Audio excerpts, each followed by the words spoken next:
Hello viewers, welcome to my YouTube channel learn with Joy. তো আজকের ভিডিওতে আমি তোমাদের সাথে পঞ্চম শ্রেণীর প্রথম পর্যায়ক্রমিক মূল্যায়ন 2025 সালের গণিতের প্রশ্নপত্র নিয়ে আলোচনা করব। তো তোমাদের এই বছর গণিতে পরীক্ষা হবে হচ্ছে 20 নম্বরের এবং সময় দেবে হচ্ছে 40 মিনিট। তো আমি যে প্রশ্নপত্র তোমাদের দেখাবো সেটা একদম নতুন নম্বর বিভাজন অনুসারে হলিস্টিক কার্ড অনুসারে বানানো হয়েছে। আর এই ভিডিওতে আমি তোমাদের সাথে গণিতের সিলেবাস, নম্বর বিভাজন এবং পুরো নমুনা প্রশ্নপত্র একটা সেট উত্তর সহ আলোচনা করবো, যাতে তোমরা ব্যাপারটা ভালো করে বুঝতে পারো। আর যে প্রশ্নগুলো করাবো সেগুলো তোমরা ভালো করে পড়বে, কারণ এখান থেকে পরীক্ষায় আসার সম্ভাবনা কিন্তু প্রবল। তো ভিডিওটা শুরু করার আগে তোমাদের বলে রাখি, তোমরা যদি আমার YouTube channel learn with Joy subscribe করে না থাকো, তো সাবস্ক্রাইব করে পাশের যে বেল আইকন আছে সেটা টিপে নোটিফিকেশানটাকে অল করে দেবে। তাহলে আমি যখনই নতুন নতুন ভিডিও ছাড়বো তোমাদের কাছে সবার প্রথম ভিডিও চলে যাবে। তো চলো ভিডিওটা শুরু করি। তো দেখতে পাচ্ছ প্রথমে একের দাগে আছে যে কোনো 6টি প্রশ্নের উত্তর দাও, 1 করে নাম্বার, 1 গুণ 6 হচ্ছে 6। তো দেখো প্রথমের যে প্রশ্নটা আছে সেটা বলছে দুটি পরস্পর মৌলিক সংখ্যার গসাগু কত। পরস্পর মৌলিক বলছে, এর উত্তরটা আমি তোমাদের ডাইরেক্ট বলে দিচ্ছি। উত্তর হচ্ছে সংখ্যা দুটির গুণফল। দুটি পরস্পর মৌলিক সংখ্যার লসাগু কত? সংখ্যা দুটির গুণফল। কি করে হচ্ছে দেখো, পরস্পর মৌলিক মানে কত? পরস্পর মৌলিক মানে এমন দুটি সংখ্যা যাদের হচ্ছে উৎপাদক 1 ছাড়া অন্য কোনো নয়। যেমন 3 আর যদি 5 নিই, 3 আর 5-এর মধ্যে 1 ছাড়া কিন্তু অন্য কোনো কমন জিনিস নেই। তাহলে 3 আর 5-এর যদি আমরা লসাগু করি কত হবে? 3 আর 5-এর লসাগু করলে 3 গুণ 5 অর্থাৎ 15 হবে। অর্থাৎ গুণফলটাই কিন্তু সংখ্যা দুটির গুণফলটাই কিন্তু লসাগু হবে। অর্থাৎ দুটি পরস্পর মৌলিক সংখ্যা হলে তার লসাগুটা কিন্তু সংখ্যা দুটির গুণফলই হবে। কেন হয় সেটাও বুঝিয়ে দিলাম। এরপরে বলছে 0, 0, 8, 3, 2, 1 অঙ্কগুলি দিয়ে 5 অঙ্কের ক্ষুদ্রতম সংখ্যাটি লেখো। তো ক্ষুদ্রতম সংখ্যা যদি লিখতে বলে, ক্ষুদ্রতম সংখ্যা লেখার নিয়ম হচ্ছে আমরা ছোট থেকে বড় লিখব। তো ছোট থেকে বড় লিখব, কিন্তু এখানে দেখো এখানে কি আছে, এখানে হচ্ছে প্রথমে 0 আছে সব থেকে ছোটো, কিন্তু 0 তো আগে লেখা যাবে না। 0 আগে লিখলে সেটা 4 অঙ্কের হয়ে যাবে। এই জন্য 0টা বাদ দিয়ে পরের যে ছোট সংখ্যা আছে সেটা লিখবো। 0-র পর কত? 1 আছে, তো 1 লিখবো। 1-এর পর 0টা লিখবো, তারপরে কত? তারপরে 2, 3, 8। তো 2, 3, 8 লিখলাম। তো 10,238 হচ্ছে ক্ষুদ্রতম সংখ্যা হয়ে যাবে। আর বড় বললে তো বড় থেকে ছোট লিখবো। ওকে, ওটা পরেও দেখাবো তোমাদের। আর দেখো, তো এখানে দেখে দিই, যদি বড় বলতো বৃহত্তম সংখ্যা তাহলে সেটা কত হতো? সব থেকে বড় লিখতাম 8, তারপরে 3, তারপরে 2, তারপরে 1, তারপরে 0। এটা হতো সব থেকে বৃহত্তম সংখ্যা। নেক্সট দেখো, নেক্সট হচ্ছে গয়েরটা বলছে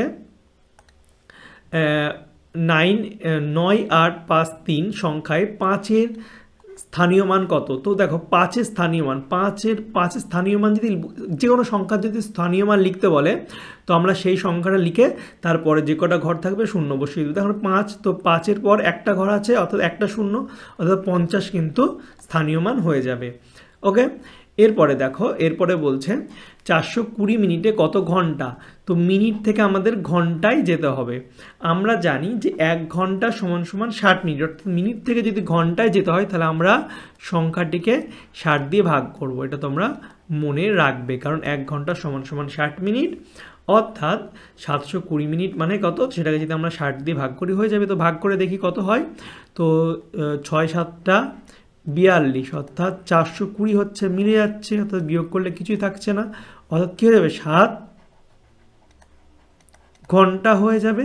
অর্থাৎ 420 মিনিটে কত ঘন্টা? 7 ঘন্টা। কীভাবে হলো সেটা দেখিয়ে দিলাম। এরপরে দেখো পরেরটা বলছে 827 সংখ্যাটিতে 8-এর স্থানীয় মান। দেখো সেম স্থানীয় মান দিয়েছে, তো 8-এর পর কটা ঘর আছে? 2টো ঘর, তাহলে 2টো 0 বসে যাবে। 8 লিখে 2টো 0, তো 800 হয়ে যাবে হচ্ছে স্থানীয় মান। এরপর এটা বলছে জোড় মৌলিক সংখ্যাটি হলো, জোড় মৌলিক সংখ্যা, প্রথম মৌলিক সংখ্যা হলো 2। 2 কি জোড় সংখ্যা, অর্থাৎ 2 হচ্ছে জোড় মৌলিক সংখ্যা। এরপরে দেখো বলছে 3 অঙ্কের বৃহত্তম ও ক্ষুদ্রতম সংখ্যা সমষ্টি। তো 3 অঙ্কের বৃহত্তম সংখ্যা কত? বৃহত্তম সংখ্যা বলে 9 লিখতে হয়। যে কটা সংখ্যা বলবে 9, তাহলে 3 অঙ্ক বলেছে অর্থাৎ 3টে 9, 4 অঙ্ক বলে 4টে 9, অর্থাৎ 3টে 9। তো 3 অঙ্কের বৃহত্তম সংখ্যা হচ্ছে 3টে 9। এখানে লেখা আছে 3 অঙ্কের ক্ষুদ্রতম সংখ্যা কত? 1 লিখে 0, অর্থাৎ 1 লিখে 2টো 0। এরপর যে সমষ্টি, অর্থাৎ এটা যোগ করলে কত হবে? এটা যোগ করলে 9, 0 আর 9 যোগ করলে 9, আর 9 আর 1 যোগ করলে 10, অর্থাৎ 1099 হয়ে যাবে হচ্ছে এদের যোগফল। আমি তোমাদের পাশে অঙ্ক পুরো লিখিয়ে দিয়েছি, আর বোঝানোর জন্য এগুলো করছি, ঠিক আছে। এরপরে দেখো বলছে একটি আয়তঘনের তল সংখ্যা কটি। আয়তঘন তোমরা দেখেছো এমন, এটা হচ্ছে আয়তঘনের তল সংখ্যা, এই উপরে একটা তল 2, এই 3, এই একটা 4, এই একটা 5, আর এই সামনে একটা, ঠিক আছে 6, তো টোটাল তল সংখ্যাটা 6টা। এরপরে দেখো বলছে এই সংখ্যাগুলি দ্বারা বৃহত্তম সংখ্যাটি গঠন করো। বৃহত্তম সংখ্যা অর্থাৎ কি লিখবো, বড় থেকে ছোট, বড় সব থেকে কি 8, তারপরে 7, তারপরে 1, তারপরে 0, 8, 7, 1, 0 হচ্ছে বৃহত্তম সংখ্যা হয়ে যাবে। এবার দেখো নেক্সট চলে যাবো আমরা 2 এর দাগে, যে কোনো 4টি প্রশ্নের উত্তর করতে হবে 2 করে নাম্বার। তো দেখো বলছে 5 অঙ্কের ক্ষুদ্রতম সংখ্যা 3 অঙ্কের বৃহত্তম সংখ্যা থেকে কত বড়। একটা সংখ্যা আর একটা সংখ্যা থেকে কত বড় এটা বার করার জন্য বিয়োগ করলেই হয়ে যাবে। তো 5 অঙ্কের ক্ষুদ্রতম সংখ্যা কত, 5 অঙ্কের ক্ষুদ্রতম সংখ্যা হচ্ছে 1 লিখে 4টে শূন্য, অর্থাৎ 1 লিখে 1, 2, 3, 4টে শূন্য, এটা হচ্ছে 5 অঙ্কের ক্ষুদ্রতম সংখ্যা। আর 3 অঙ্কের বৃহত্তম সংখ্যা কত, 3টে 9। এবার যদি এটা বিয়োগ করি তাহলে কত হবে, বিয়োগ করলে উপরে 0 আর নিচে 9, ছোট আছে তো 10 ধরতে হবে, তাই তো 10 ধরতে হবে, 10 থেকে 9 বিয়োগ দিলে 1, আর এখানটায় যেহেতু 10 ধরেছি এখানে 1 চলে আসবে 10, তাহলে 10 থেকে 10 বিয়োগ করে 0, আবার সেম যেহেতু 10 ধরেছি এখানে 1 দিয়ে দেবো, তো 9 এর 1 10, 10 থেকে 10 বিয়োগ করলে 0, আবার এখানে যেহেতু 10 ধরেছি এখানে 1 দিয়ে দেবো, তো 10 থেকে 1 বিয়োগ করলে হচ্ছে 9, অর্থাৎ 9001 হয়ে যাবে হচ্ছে উত্তর। এরপরে দেখো বলছে 7, 4, 2, 7, 6 অর্থাৎ 74,276 দিনে কত বছর কত মাস, অর্থাৎ দিন থেকে দিন আছে, দিন থেকে বছর আর মাসে করতে হবে। এবার আমরা জানি যে 1 বছর মানে হচ্ছে 12 মাস, অর্থাৎ এটাকে যদি 12 দিয়ে ভাগ করি তাহলে কিন্তু এটা হয়ে যাবে, কিন্তু দিন আছে অর্থাৎ 365 দিনে 1 বছর, অর্থাৎ 365 দিয়ে আমরা এটাকে ভাগ করব। তো দেখো ভাগ করি, কত আছে 74,276, এটা কত দিয়ে ভাগ করো, 365 দিয়ে, কারণ 365 দিনে 1 বছর। তো কত দিয়ে যায় দেখি, 2 দিয়ে যদি দিই তাহলে কত হবে, 5 দুগুণে 10-এর 0, হাত থাকলে 1, 6 দুগুণে 12, আর 1 13, হাতে হলে 1, 3 দুগুণে 6, আর 1 7, অর্থাৎ 730, বিয়োগ করলে হচ্ছে 2 থেকে 0 বিয়োগ করলে 2, 4 থেকে 3 বিয়োগ করলে হচ্ছে 1, আর এই 7টা নামলো। এবার 365 আর এখানে 127 ভাগ যাবে না, তো এই 6টাকে নামাতে হবে, তো একটা 0 দিয়ে এই 6টাকে নামালাম। এবার কত দিয়ে যাবে, এবার হচ্ছে দেখি 3 একে 3, 3 দুগুণে 6, 3 4 12, 4 দিয়ে কিন্তু ভাগটা যেতে পারে, তো 4 দিয়ে গেলে মনে হচ্ছে বেশি হয়ে যাবে, 3 দিয়ে দেখি, তো 3 দিয়ে দেখো 3 5 15, 5 হাত থাকলো 1, 3 6 18, আর 1 19, 9 হাত থাকলো 1, 3 থেকে 9, আর 1 10, তো বিয়োগ করে দিয়ে কত আসছে, বিয়োগ করলে আসবে হচ্ছে 1, আর উপরে 7 নিচে 9, তো 17 ধরতে হবে, তো 17 থেকে 9 বিয়োগ করলে হচ্ছে 8, আর এখানে 17 ধরেছি এখানে 1 দিয়ে দেবো, তো 1 হয়ে যাবে, তো 2 থেকে 1 বিয়োগ করলে 1, অর্থাৎ 181, তো এটা হয়ে গেল হচ্ছে বছর, আর এটা হয়ে গেল হচ্ছে দিন। তো বছর পেয়ে গেলাম, এবার এই দিনটাকে আবার কি মাসে করব, তো 181 ছিল, এবার আমরা জানি 30 দিনে 1 মাস, তো 30 দিয়ে ভাগ করব, 30 ভাগ করে 3 6 18, 180 বিয়োগ করলে 1 থাকে, তো এটা হয়ে যাবে হচ্ছে মাস, আর এটা একদিনটা পড়ে থাকবে, তো আমাদের অর্থে উত্তর হয়ে যাবে 74,276 দিন সমান সমান কি হয়ে যাবে, 203 বছর 6 মাস 1 দিন। ওকে, ক্লিয়ার। এবার দেখো নেক্সট করব, নেক্সট বলছে 4 ও 6-এর মধ্যে 3টি সাধারণ গুণিতক লিখতে হবে, অর্থাৎ 4-এর গুণিতক আমরা প্রথমে লিখবো। 4-এর গুণিতক কত, 4-এর নাম তো 4 1 4, 4 2 8, 3 4 12, 4 4 16, 4 5 20, 4 6 24, 4 7 8, 4 8 32, 4 9 36। 6-এর গুণিতক 6-এর ঘরের নাম তো 6 1 6, 6 2 12, 3 6 18, 4 6 24, 5 6 30, 6 6 36, এরপর লিখতে পারবে 6 7 42, 6 8 48, তো এতটা লিখতে পারবে। এবার 3টে চেয়েছে, 4 হচ্ছে 3টে গুণিতক কমন দেখতে হবে, কমন কোনটা কোনটা আছে, তো আমরা দেখতে পাচ্ছি এখানটা প্রথমে হচ্ছে 12 এখানেও আছে, 12 এখানেও আছে, তো 12, তারপরে দেখতে পাচ্ছি 24 এখানেও আছে, 24 এখানেও আছে, অর্থাৎ 24, আর এরপরে দেখতে পাচ্ছি কি 36 এখানেও আছে, 36 এখানেও আছে, অর্থাৎ 12, 24 আর 36 কি হয়ে যাবে, 4 ও 6-এর সাধারণ গুণিতক হয়ে যাবে। এরপরে দেখো পরেরটা বলছে 52,208 দিনকে মাস ও দিনে প্রকাশ করতে হবে।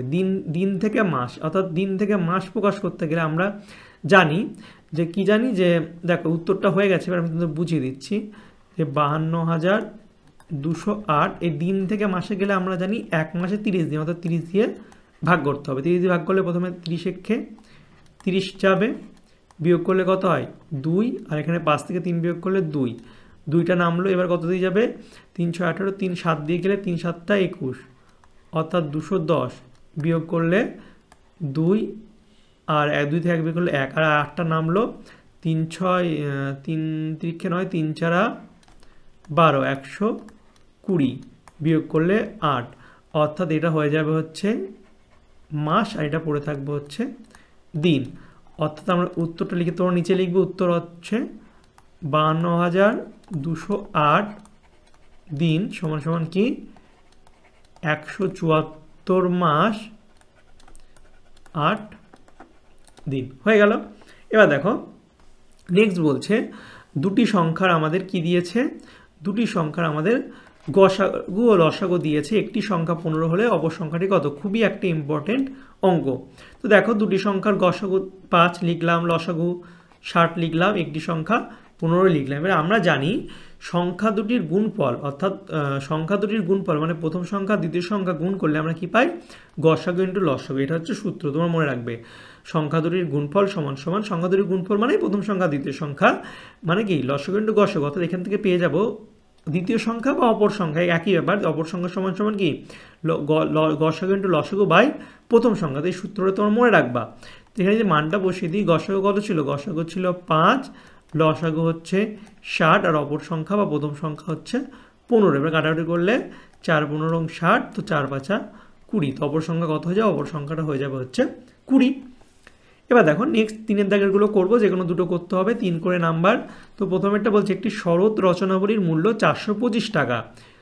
রবীনবাবু ঠিক করেছেন 122 জন ছাত্রছাত্রীর প্রত্যেককে একটি করে শরৎ রচনাবলী দেবেন, তিনি কত টাকা খরচ করবেন। তো একটা বইয়ের দাম 425 টাকা, তো একটি শরৎ রচনাবলীর মূল্য 425, তাহলে 12টার কত হবে, গুণ করলে হয়ে যাবে 122টি শরৎ রচনাবলীর মূল্য কত হয়ে যাবে, গুণ করি তাহলে হয়ে যাবে। দেখো 425কে যদি আমরা 122 দিয়ে গুণ করি তাহলেই হয়ে যাবে। তো গুণটা দেখো পাশে করছি, তো 2 দিয়ে গুণ করলে 5 দুগুণে 10 0, হাত থাকলো 1, 2 দুগুণে 4 আর 5, 4 দুগুণে 8, এই ঘরটা বাদ। আবার 2 দিয়ে গুণ করলে সেম 0, 5 আর 8 হবে, এই ঘরটা বাদ। 1 দিয়ে গুণ করলে 5, 2 আর সেম 4 হবে।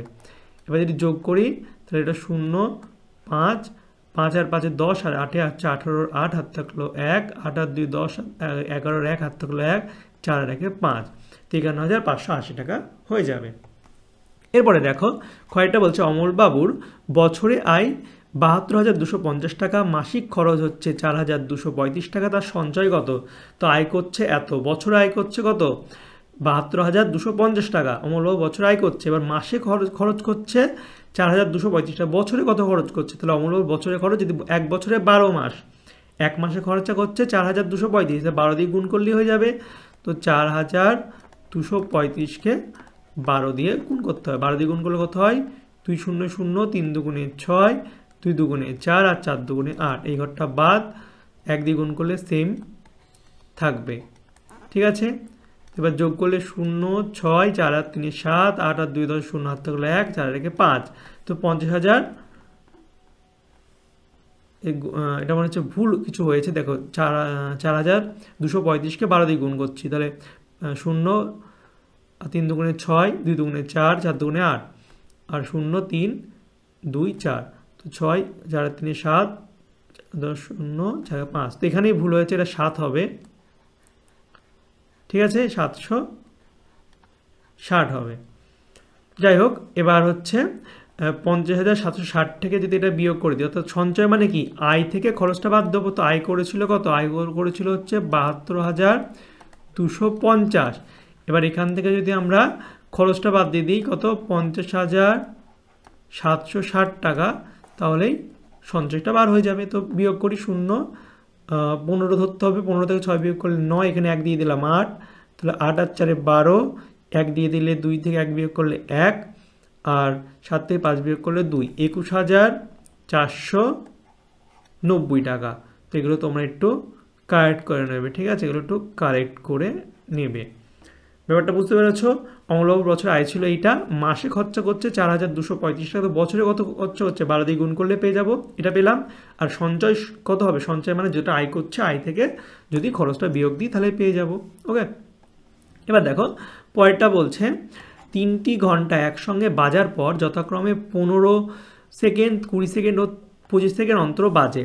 3টি ঘন্টা একসঙ্গে বাজার পর 15 সেকেন্ড, 20 সেকেন্ড আর 25 সেকেন্ড অন্তর অন্তর বাজছে, তাহলে কতক্ষণ পর ঘন্টাগুলি আবার একসঙ্গে বাজবে। তো এই ধরনের অঙ্কর ক্ষেত্রে আমাদের কী বার করতে হয়, আমাদের হচ্ছে লসাগুটা বার করতে হয়। তো দেখো লসাগুটা আমাদের বার করতে হবে, তো 15, 20 আর 25 যেটা আছে লসাগু বার করলে উত্তর বার হয়ে যাবে। তো এটা কত দিয়ে 5 দিয়ে যাবে, 3 5 15, 4 5 20, 5 5 25, আর যাবে না।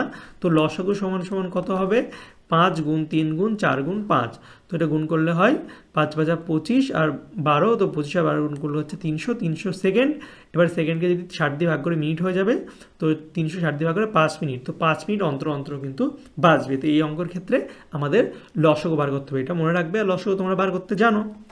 এরপরটা দেখো, তোমার কাছে 14টি গোটা আপেল, 21টি গোটা কমলালেবু আছে, সবচেয়ে বেশি কতজনের মধ্যে সমান ভাগে ভাগ করা যাবে।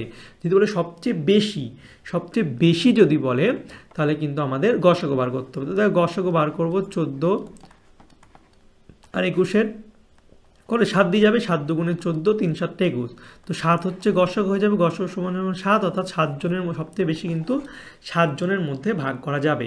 তো বেশি বললে গসাগু আর কম বললে লসাগু, ঠিক আছে। এই হ্যাঁ, সব থেকে এমন দেবে না, যাই হোক সব থেকে বেশি বললে কিন্তু গসাগু বার করতে হবে।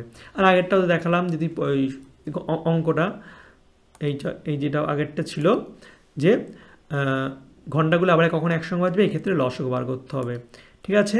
তো এই ছিল তোমাদের ক্লাস 5-এর ফার্স্ট ইউনিট টেস্টের গণিতের একটা সাজেশন। তো এইগুলো প্রশ্নগুলো তোমরা ভালো করে পড়বে, কোথাও বুঝতে না পারলে আমাকে কমেন্ট করে জানাবে। আশা করছি তোমরা পুরোটা ব্যাপারটা বুঝতে পেরেছো, অঙ্কগুলো প্রতিটা বুঝতে পেরেছো, সেটা আমাকে কমেন্ট করে জানাবে। আর ভিডিওটা ভালো লাগলে অবশ্যই তোমরা লাইক করবে, কমেন্ট করবে, শেয়ার করবে। দেখা হবে তোমাদের সঙ্গে পরের একটা ভিডিওতে। আর তোমাদের বলে রাখি, তোমরা যদি এই পিডিএফটা চাও তাহলে কিন্তু হোয়াটসঅ্যাপ বা টেলিগ্রাম চ্যানেলে যুক্ত হতে পারো, নাম হচ্ছে লার্নউইথজয়। এখানে আমি ফ্রি পিডিএফ দিয়ে দেবো, লিঙ্ক ডিসক্রিপশন বক্সে আছে, ঠিক আছে। চলো বাই, দেখা হবে তোমাদের সঙ্গে পরের একটা ভিডিওতে। Thank you for watching my videos.